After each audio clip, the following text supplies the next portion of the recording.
This house is cold and empty, just a ghost of who I used to be.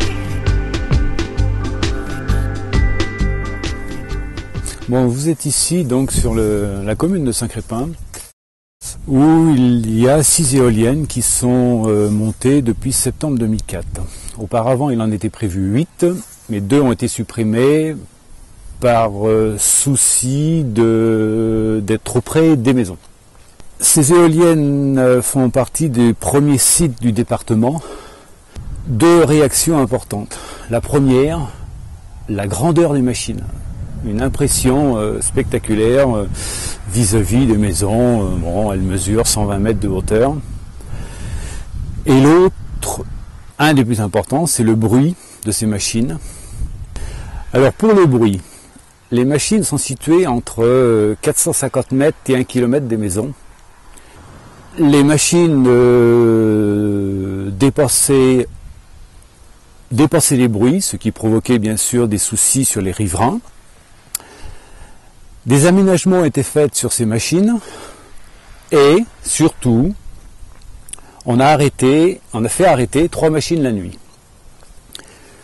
La conclusion de cette enquête a amené le préfet de notre département à conseiller que les machines soient à plus de 900 mètres de toute habitation.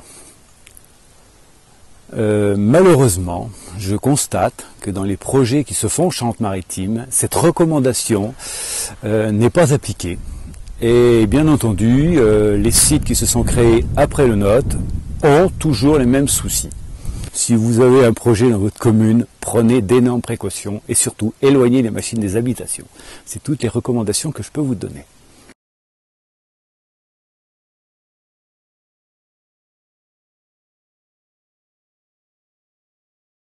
En 2002, donc l'année 2002, un promoteur, donc la Française d'éoliennes, est venu nous présenter son projet. Donc ils avaient déjà fait des démarches sur la commune parce qu'ils avaient le nom des propriétaires, l'emplacement des terrains, donc ils avaient déjà tout repéré.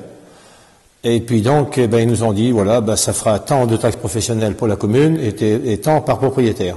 En Charente-Maritime, 3 parcs éoliens, nuisances sonores pour les riverains. L'éolien industriel, c'est une grosse magouille financière.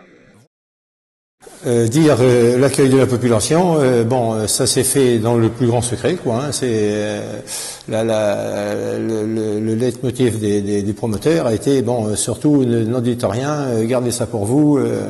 Et puis donc, ce qui fait que on n'a jamais su, personne n'a jamais su exactement ce qui se passait.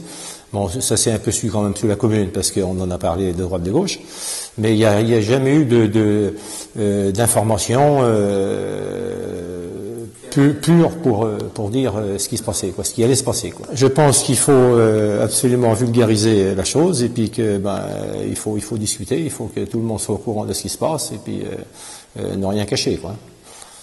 Alors ce qui fait que dès qu'elles ont été mises en route, la surprise a été grande quand on a commencé à entendre le ronflement et puis les bruits. On nous avait dit ça fera pas plus de bruit qu'un lave-vaisselle dans une maison. Mais bien sûr, le lave-vaisselle quand il est dans la cuisine ça va, mais quand il est dans une chambre, c'est tout à fait différent. Alors à la suite de ça, la première enquête sonore a été assez délicate, compte tenu que les machines étaient en émergence et puis que par rapport aux enquêtes qui avaient été faites avant l'implantation des éoliennes, enquêtes sonores et après, donc il y avait un bruit émergent très très important. Donc les machines ont été traitées, ils ont donc mis des rubans sur les pales pour recouper le vent un peu, que ça fasse moins de bruit. Et il y a eu d'autres enquêtes sonores qui ont encore désigné certaines en émergence. Et puis donc, au jour d'aujourd'hui, il y en a 3 sur 6 qui sont arrêtés la nuit, quoi. Donc il y a eu un aménagement horaire qui a été fait.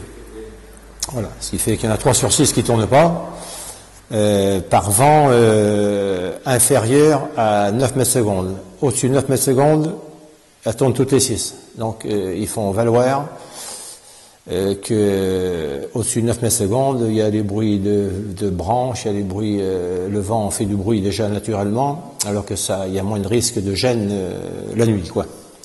C'est peut-être un mal français, quoi, mais on est très en retard sur l'implantation des éoliennes, et puis maintenant il faudrait en mettre partout. Et puis il n'y avait pas de charte qui désignait la distance et des précautions à prendre ici et ça, donc on s'est fié à ce que le promoteur disait, et puis finalement, lui c'était son premier parc éolien également, nous le premier receveur, alors ce qui fait qu'on est tombés tous les deux, si on va par là, dans des travers, quoi, alors que maintenant, ils prennent leurs précautions, hein, et ils font des tracés, hein, l'éloignement des maisons, ils en tiennent compte et tout, alors ce qui fait qu'à mon avis, ça doit se passer beaucoup mieux, quoi. Alors que on peut remarquer que maintenant, les champs d'éoliennes, c'est en continuité, quoi. Il y a plus de tirs groupés comme nous on a là sur 1 kilomètre. On peut dire pratiquement 1 kilomètre carré, les 6 machines sont implantées, quoi. Les gens, ils vont au pied. Au pied, c'est vrai, au pied, on n'entend rien. C'est alors la première réaction. Et que finalement, le bruit, il faut se reculer, quoi. On se recule de 500 mètres, on le perçoit bien. On se recule encore un petit peu plus, on le perçoit bien.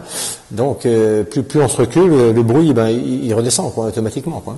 Donc, c'est un bruit de vent, et puis un bruit mécanique de la turbine, enfin le générateur, quoi, la génératrice. Quand ça tourne, c'est brum, brum. On avait fait une enquête, il y a un peu plus de 50% de personnes qui entendaient du bruit. Certains l'ont jugé insupportable la nuit, c'est principalement la nuit, quoi. Mais c'est comme je vous dis, c'est surtout lié au vent dominant, selon où les vents sont orientés, quoi. Le vent de sud, c'est un peu chez nous, à Arzé, le vent d'ouest, c'est sur Saint-Crépin, les premières maisons. Après, il suffit d'un mur, paf, on n'entend plus rien, on passe au pied d'un mur, là, le bruit s'entend plus, on passe de l'autre côté, on entend. Donc, il y a beaucoup de paramètres, voilà, qui font que, et puis tout le monde ne perçoit pas le bruit non plus de la même façon, quoi, je pense aussi.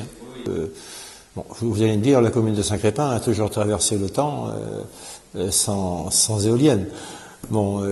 C'est vrai que maintenant, les projets, on les voit plus sereinement, et puis on peut amplifier les projets, les rapprocher les uns des autres, alors que autrefois, il fallait attendre, hein.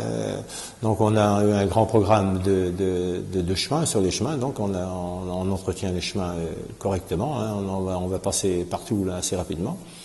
On a implanté une surface multisport là auprès de l'école, hein. L'école elle est nickel, hein. Il y a rien à redire, je pense, à ce niveau-là. Fait un lotissement à Arzé, là, sur 5 parcelles. J'allais avec les futurs propriétaires leur faire visiter les terrains, mais à aucun moment il y en a un qui a levé la tête en me disant il y a des éoliennes. Alors ça fait quoi? Non, jamais entendu parler une seule fois. Les jeunes, ils n'ont jamais pris.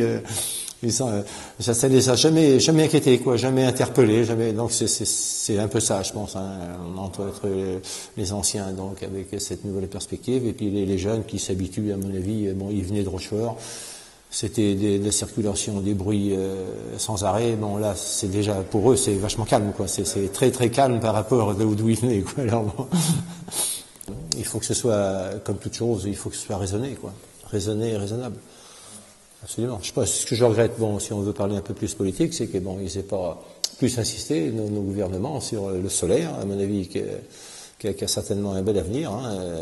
Le photovoltaïque également. Maintenant, c'est parti là-dessus. Peut-être qu'on aurait pu limiter ce genre de machines, quoi, qui paraissent à 50 km à la ronde, quoi. Peut-être, je sais pas.